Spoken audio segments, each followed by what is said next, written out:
In this video, I will explain how to calculate consumer surplus and producer surplus given just the demand function and the supply function. So let's jump into an example.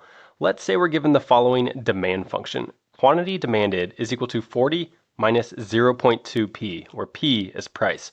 And we have the following supply function as well. The quantity supplied is equal to negative 30 plus 0.3p.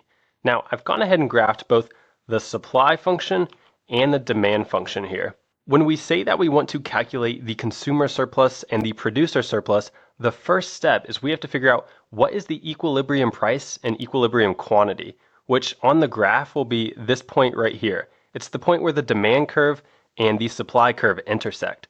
So to figure out this point, what we do is we set the demand function equal to the supply function and we solve for p. So let's go ahead and do that. We'll say 40 minus 0.2p is equal to negative 30 plus 0.3p. So we need to solve for p. So we can start by, let's get all the p's on one side together. So let's add 0.2p to both sides.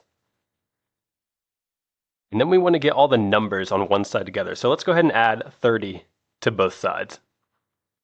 So when we do this, on this left-hand side, we get 40 plus 30, which is 70. These p's cancel out, is equal to a negative 30 and a positive 30 cancel out. And we have 0.3p plus 0.2p, that's 0.5p. Now the last step to get p all by itself is to divide both sides by 0.5.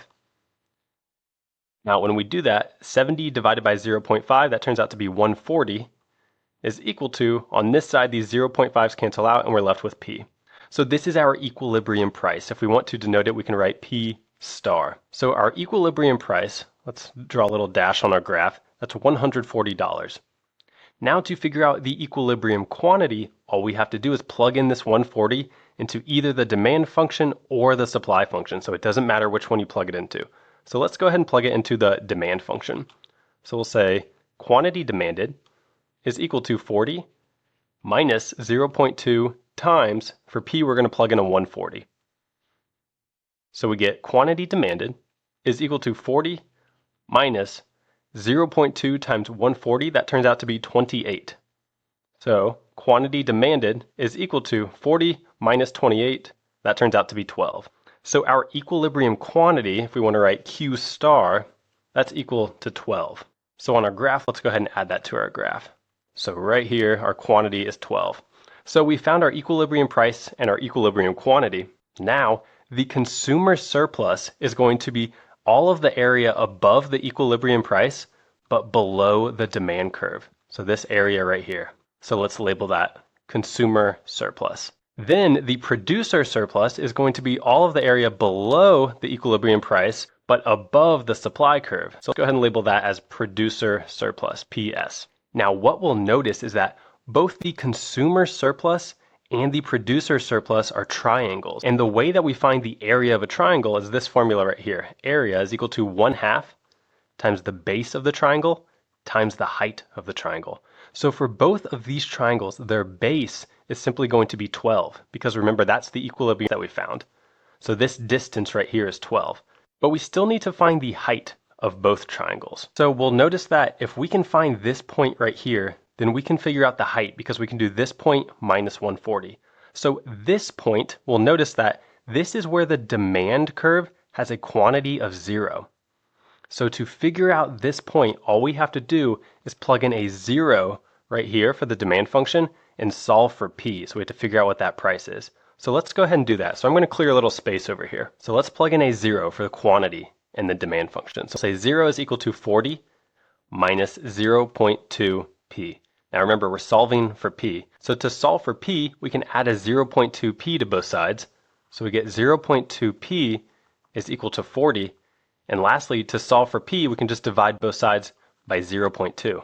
So on this left-hand side, these cancel out. We're left with p is equal to 40 divided by 0.2 is 200.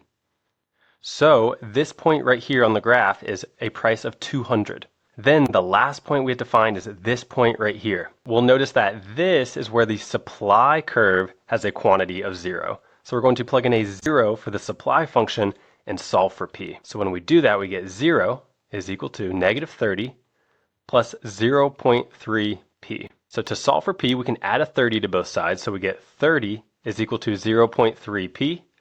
To solve for P, we'll divide both sides by 0.3.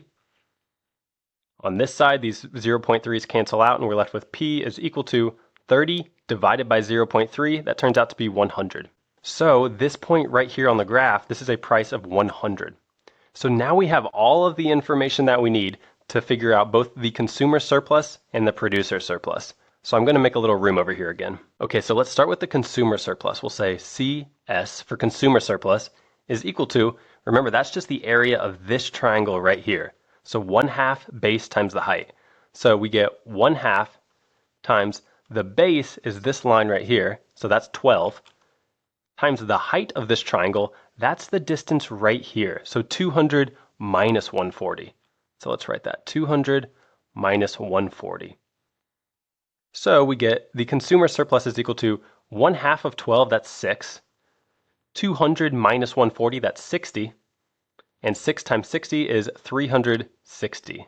And we'll say dollars. So the consumer surplus is $360. And then we can use the exact same technique to figure out the producer surplus. So that's 1/2 times, again, the base of this triangle right here is 12. So we'll say 1/2 times 12 times the height. So the height is this distance right here, which is 140 minus 100.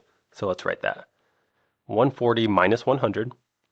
So we get, again, 1/2 of 12, that's 6, times 140 minus 100, that's 40. And 6 times 40 is 240.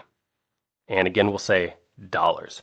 So the producer surplus is $240. So that is how you can find the consumer surplus and the producer surplus when you're just given the demand function and the supply function.